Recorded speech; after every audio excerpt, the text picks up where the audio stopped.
Good day once again, and here we are in another video discussion that we are going to do this last 2 weeks of our module. I'm sorry class kung medyo na-late ko pag himuan just very occupied sa akong mga work.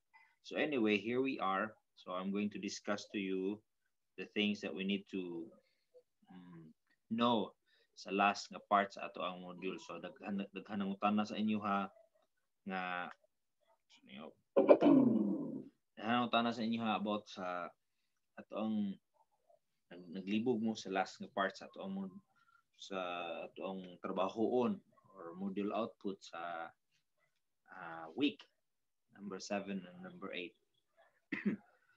Di lang mo balaka kay those are easy kanang na siguro wala niyo na sabtan, wala niyo na misunderstood niyo ang part. So akong i-discuss para inyo makuha. Anyway, wala ko nag-set og date kung kano sa nato ipasa. Magbutang lang ko, mag-post lang ko sa atong group chat aron nga to give you ample time to work. And this is the last week of this month. So next week, December na. And we in December natay duha ka semana. We have 2 weeks to continue our module, and then we have another 2 weeks in January. So I'm thinking of finishing it the one last module. So I'm preparing to give you the last one. So naghuna-huna pa ko unsa atong himuon para sa atong final requirement. So akong ihatag sa inyo ha is mahimo na pug ko another video instruction para sa inyo ha aron sa atong final nga week. So just this time we'll do it a quick video aron inyong masabtan kung unsa ang inyong himuon sa last nga week or last 2 weeks for November, and that is week number 7 and number 8.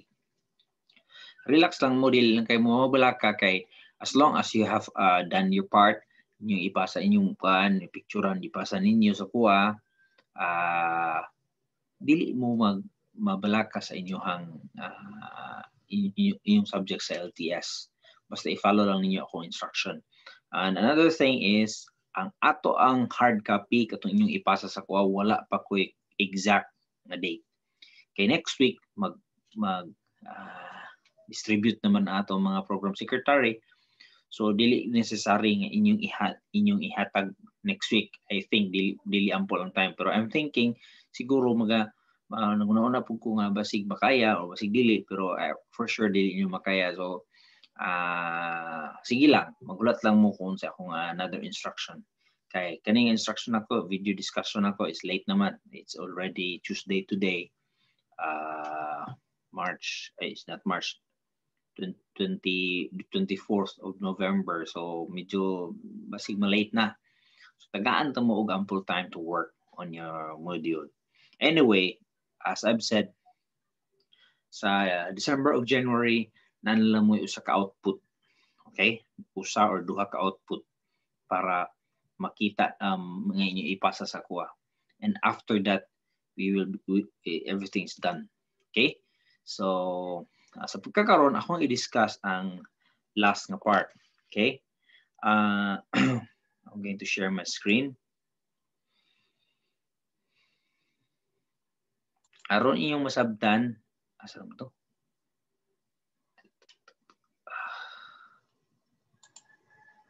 Okay, here it is.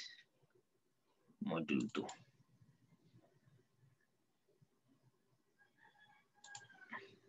Inyo masabtan kung unsa ni siya. Okay, it's post.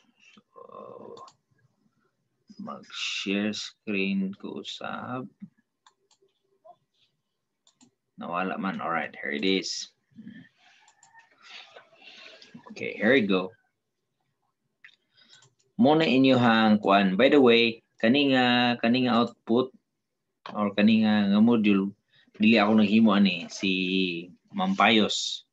So kung gihangyo siya nga siya maghimo sa last week number 2 week number 7 and number 8. So dili siguro na siguro si mga sa final copy nga na sa inyo ha, dili siguro na siguro yung mga edited na pero mo na siyang original. Okay? So ako na siyang i-share sa inyo, i-discuss aron masabtan na to. So the same thing, ang ato ang format parihara.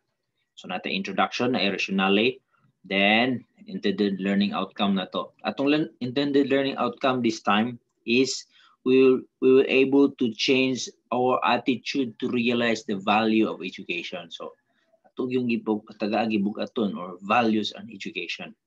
Then we have only one activity, and that is to read the attached handouts. Our handouts is very short. I think ang final natong output, final printed module for week number 7 and number 8 is 2-page lang siguro siya. Naka-booklet format siya, so all in all maybe around 4 pages. So you will do your part with reading. It's very short. Now, Ma'am Pius discussed a lot of discussion. She mentioned costs, change agent, target adapters, channels, so change strategies. Mo ni siya mga vocabularies nga gidiscuss during gibutang sa ato ang readings. So this is it was said that the LTS program is a venue to campaign for social change. So kamo nga mga estudyante, you as education student or BSED student, you have the chance to make social changes, and that one venue is an LTS. So in this program, we need to create mobilization scheme that considers the following elements of social changes. So gidiscuss diha, you can read it. Nabutang ni Ma'am Pius, no? So muna din a discussion, and those things actually if we have the opportunity to have face-to-face learning, ako yung i-emphasize siguro, and we will be doing more activity, outside activity. For now, ako mag-encourage, if you can document na inyong manghod, inyong silingan, inyong gitabangan sila answer silang module, that would be great. That would be an additional sa tawag na output ninyo ikahatag sa atong LTS subject. So if wala pod, okay ra, pero ako mong gi-encourage nga you can make that one. Dili mo nako suguon, pero if you have the opportunity, klarohon ako, if you have the opportunity to help cousin, niece, mga gagmay nga bata nga mag-answer silang module, that is one thing. Usa ka purpose o usa ka aim sa LTS, no? So muna siya. Then these elements of social change are incorporated in this LTS program. Now, inyo hang himuon in this module kay mura man gid yung gihulat unsa himuon unsa ipasa pa ngadto ka sir. Mura gid ni siya. Exercise, answer the following questions in an essay form. Asa isulat? Okay, you write it in an A4 bond paper. Okay? So at least in one question, at least you will produce 250 words. Okay? 250 answers or 250 words. The least, pinakagamay. So ang question is, how important is education for you? So in the past, nanay na share na ninyo ni the importance of education. So para sa imuha, okay? Unsas para sa imuha, in your own words, unsa gid ka importante ang education. So ayo na tog balik ka katong inyong gipasa sa kuha. Kanina siya karon para sa imuha unsa man gid ang education, unsa man gid ka importante para sa imuha. Number 2, is there a right age for a person to go to school or to be educated? Nabay sakto nga edad. So kana lang siya ang inyong ipasa sa kuha in an A4 paper. Picturean, send sa ko ang email or sa ato ang group page inyo i-post. Daghan ang utana sir, unsa man ako ni muna sa assessment, naglibog sila sa assessment. These are things that you can do as an LTS student. Look for a sponsor pupil. Sponsor pupil, imuhang tabangan, mag-answer sa inyong module. Imuhang mag-picture mo, mag-video mo, na nag-answer sa module, ikaw nag-assist, usan siya. Sunod, kani, assure the safety of children, prepare a lesson plan ahead of time, maghimo og lesson plan, then provide visual aids and other instructional materials, coordinate with parents of the child for recognition, add security, and security. Look for and prepare the venue for the program. Mahimo program. So mo na mga butang atong mahimo unta we can do. But given the limited opportunity or limited resources that we have, a limited time, and we cannot move one place to another. So ako mong gihangyo na maghimo lang ta, magpili lang tag usa. So what I have in mind is a sponsor pupil. Sponsor pupil. Nag-message ako, sir, saan man ako, sir, nga sirado man ang kindergarten. Magtudlo ba ko, sir? No. It's not that way. I mean, sponsor pupil is in your community, inyong silingan, inyong kuan, provided siguro you should follow sakto nga health protocols when you visit them. Tabangan ninyo bisag to 3 to 5 minutes magtudlo mo sa ilahang module, magtabang mo silang module, magpabasa. Pero this is not ninyo himuon karon. Okay, dili pa ninyo himuon karon. Muna giingong bitaw ni Ma'am Payos, di isulat ni Ma'am Payos, this will be your preparation for the next module. Preparation para ani sa next module. So kani mura bag ibutang niyo sa unang-una nga i-ready na niyo una. So ang inyong module output for this week 7 and 8 is kanilang essay. Essay rin siya, no? So essay ready ay. Kani siya for next module. Preparation, no? This will be your preparation for the next module. So I hope masabtan, no? So I'm thinking that we will have this sponsor pupil.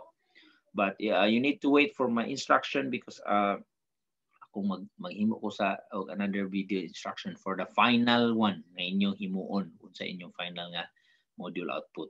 Okay, we only have 4 weeks. I'm thinking kaning 4 weeks maghatag ko sa inyo usan na lang jud ka module, and that would be our final one, and that you will have your final output on that one.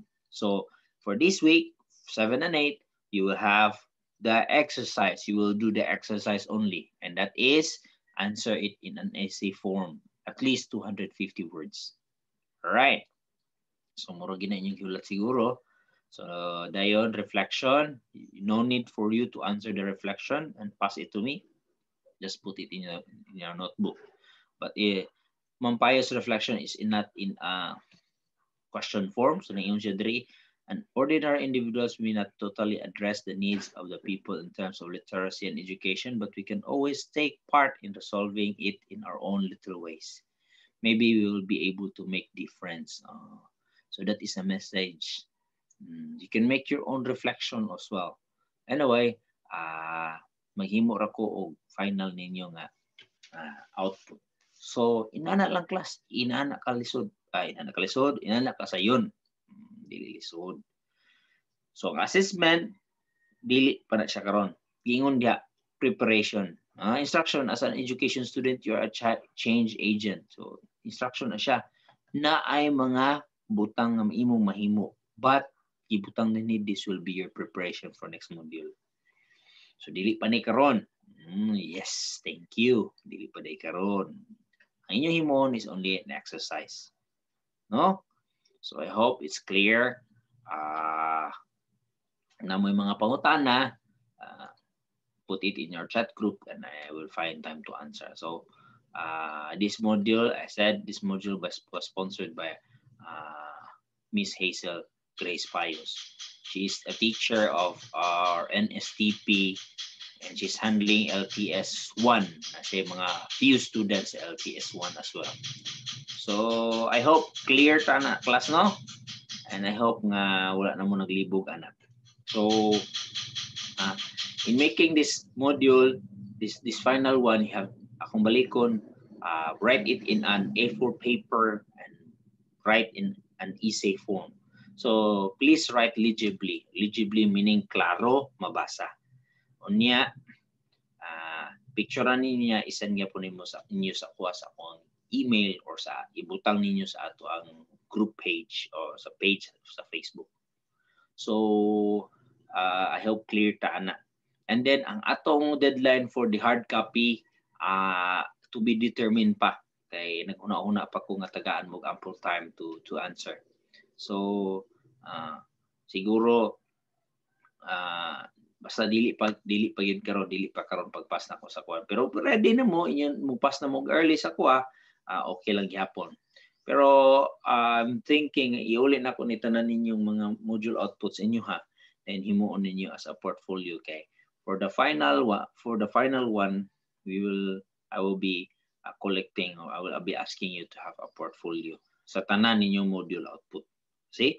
So inana lang.